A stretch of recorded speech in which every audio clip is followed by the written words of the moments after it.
नमस्कार। मैं शिल्पी दीदी जी। विषय नागरिक शास्त्र के पिछले वीडियो में हमने पहला पार्ट पढ़ाया था। उसके 2-3 टॉपिक बचे हुए थे। वो तीनों टॉपिक को आज डिफाइन करके प्रश्नोत्तर बताएंगे। ध्यान से सुनेंगे। भारत में विविधता लाने वाली भौगोलिक विशेषता क्या थी, तो ये जानेंगे कि पहले तो हम लोग आगे में जान चुके हैं कि विविधता हमारी ऐतिहासिक कारक कौन से थे विविधता लाने में। अब भौगोलिक कारण कौन से थे जो हमारे भारत में इतनी विविधता आई, तो ये जानेंगे। किसी भी स्थान की भौगोलिक परिस्थिति जैसे जलवायु है, मिट्टी, पर्वत, मरुभूमि, इस तरह के पोशाक, खान पान, संस्कृति, रीति रिवाज, ये सब विविधता को तय करते हैं। किसी भी स्थान की भौगोलिक परिस्थिति ही, अगर भौगोलिक परिस्थिति अच्छी नहीं रहेगी तो हम क्या खाएंगे, क्या पहनेंगे, कैसे जीवन व्यतीत करेंगे। तो भारतीय प्रायद्वीप जो है वो लंबे समय से समुद्र तट दक्षिणी भारतीय को भरपूर मछली उपलब्ध कराते थे, कोई चावल उपलब्ध कराते थे, कोई धान उपलब्ध कराते थे। इस तरह से हम लोग भौगोलिक विशेषता अलग अलग जगहों में रह के भी भारत को आदान प्रदान करते रहते हैं। कश्मीरी लोग जो हैं वो अपने तरीके उन लोग के अलग हैं। कश्मीर में ठंड पड़ती है तो वहाँ पे वो लोग ऊनी वस्त्र ज़्यादा पहनते हैं, तो ज़्यादातर हम लोग को ऊनी कपड़े वहाँ से मिलते हैं, शॉल वगैरह। फिर साड़ी है औरतों की, ये सब मछुआरों वाली जो साड़ी होती है, विशेष प्रकार की जो साड़ी होती है, वो सब हमको महाराष्ट्र से मिलती है। मतलब अलग अलग जगहों में अलग अलग भौगोलिक क्षेत्र जो हैं वहाँ से अलग अलग तरह के हम लोग के सामान मिलते हैं।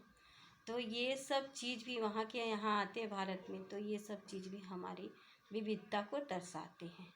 तो इससे हमको पता चलता है कि किसी भी स्थान की भौगोलिक दशा वहाँ के लोगों के रहन सहन पर गहरा प्रभाव डालती है। ठीक है, आगे बढ़ते हैं कि भारत में एकता को बढ़ावा देने वाले कौन से कारक हैं।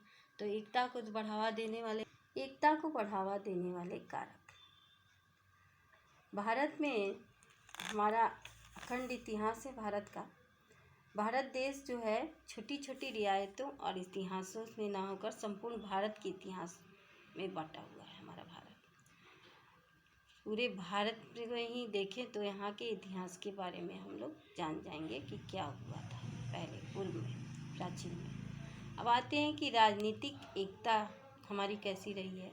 तो हम जान रहे हैं कि सम्राट अशोक, समुद्रगुप्त, अलाउद्दीन खिलजी, बहुत सारे मुग़ल शासक जो उस समय के थे, वो अधिकांश भूभाग पर जैसे दक्कन के भी कुछ भागों पर अपना नियंत्रण स्थापित कर लिए थे। तो ये लोग भी हमारे देश, हमारे भारत में एकता का परिचय दिए। ब्रिटिश शासक लोग जो थे वो भी संपूर्ण भारत पर अपना राज्य स्थापित कर लिए, वो लोग भी कर लिए थे, लेकिन ये लोग आके अपना प्रभाव जमाए और इस तरह से अपना काम पूर्ण किए। ठीक है, एकता का परिचय दिए। अब आते हैं कि अब हम तीसरा टॉपिक पे आते हैं कि भारत की एकता को दर्शाने वाले लक्षण कौन कौन से हैं या प्रतीक चिन्ह कौन कौन से हैं। तो यहाँ देखिए प्रतीक चिन्ह दिखाई दे रहे हैं। ये जैसे रविन्द्रनाथ टैगोर है ना, तो ये रविन्द्रनाथ टैगोर हमारे राष्ट्रीय गान जो हैं भारत के, उसको ये लिखे हैं और ये सच्ची अभिव्यक्ति व्यक्त करता है। राष्ट्रीय गान सच्ची एकता का परिचय देता है।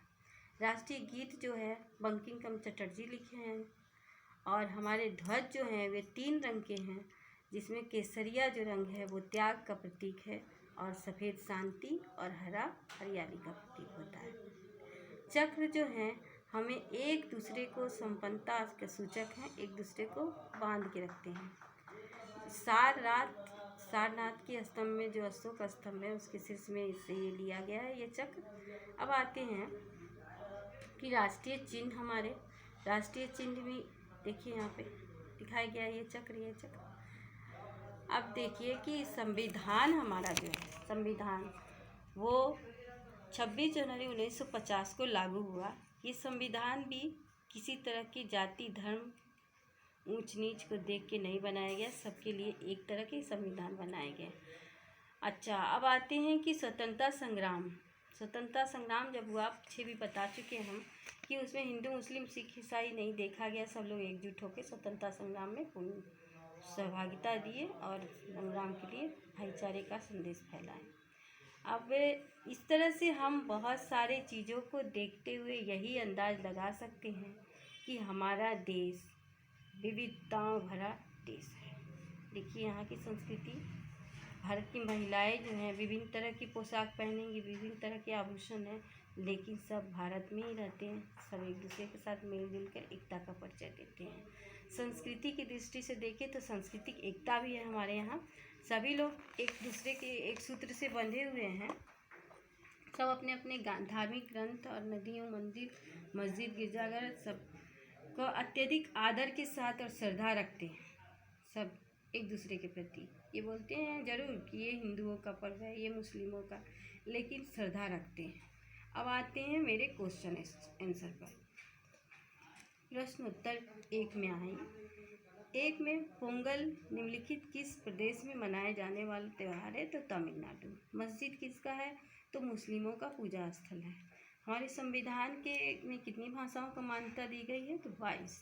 हमारे राष्ट्रीय गीत वंदे मातरम के रचयिता कौन है? तो बंकिम चंद्र चटर्जी।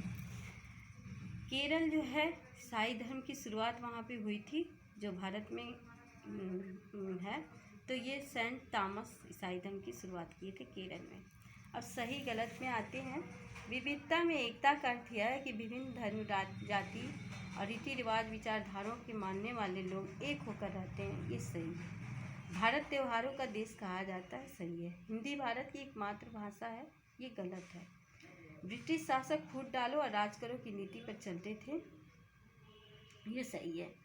गेहूँ केरल वासियों का मुख्य भोजन है। गलत है। भौगोलिक परिस्थिति लोगों के जीवन शैली को प्रभावित नहीं करती। ये गलत है। अब आते हैं संक्षिप्त प्रश्नोत्तर में। तो यहाँ पे 4 व्यंजन के नाम दिए हुए हैं। प्रश्नोत्तर आप बना के लाएंगे, ठीक है। आप बना के इसको होमवर्क की कॉपी में रखेंगे और ये मैचिंग और 5वां नंबर, ये सबको आपको होमवर्क की कॉपी में 1, 2, 3 बनाना है। अब 4, 5 और 6 को भी बनाना है, 7 को भी बनाना है। इतना आपको होमवर्क की कॉपी में बना के लाना है। इसमें से जो भी क्वेश्चन आपको दिक्कत है, डिफ़िकल्ट लगे, आप हमसे पूछेंगे और मैं उसके क्वेश्चन आंसर को लिखवाऊंगी। ये लास्ट में है कि मेरी पहचान मैं कौन हूँ, ये ज़रा देख लें। मैं वह वस्त्र हूँ जो काश्मीरी लोग सर्दियों में पहनते हैं, तो ऊनी, और असम के लोग फसल कटाई के समय बिहू पर्व मनाते हैं। रविन्द्रनाथ टैगोर राष्ट्रीय गान के लेखक हैं। और केरल में ईसाई धर्म की शुरुआत सेंट थॉमस ने की थी। भारत में प्रमुख चीनी उत्पादक राज्य उत्तर प्रदेश था। ये हमारा चैप्टर समाप्त हुआ। नमस्कार।